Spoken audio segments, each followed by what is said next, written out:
பசியின் அருமை தெரிஞ்ச வந்தா சாப்பாட்டுக்கு மதிப்பதை கொடுப்பான். பசியின் அருமை தெரிஞ்ச வந்தா சாப்பாட்டுக்கு மதிப்பதை கொடுப்பான். பசியின் அருமை தெரியாதவனோ அதை பத்தி கவலையப்பட மாட்டான்.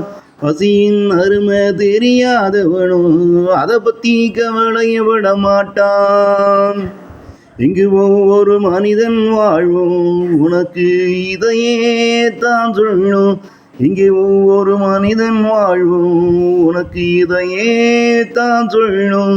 பசியின் அருமை தெரிஞ்ச வந்தான் சாப்பாட்டுக்கு மதிப்பதை கொடுப்பான். சாப்பாட்டுக்கு மதிப்பதை கொடுப்பான். பசியின் அருமை தெரியாதவனும் அதை பற்றி கவலையப்பட மாட்டான். அதை பற்றி கவலையப்பட மாட்டான். இங்கே ஒவ்வொரு மனிதன் வாழ்வும் உனக்கு இதையே தான் சொல்லும். இங்கு ஒவ்வொரு மனிதன் வாழ்வும் உனக்கு இதையே தான் சொல்லும்.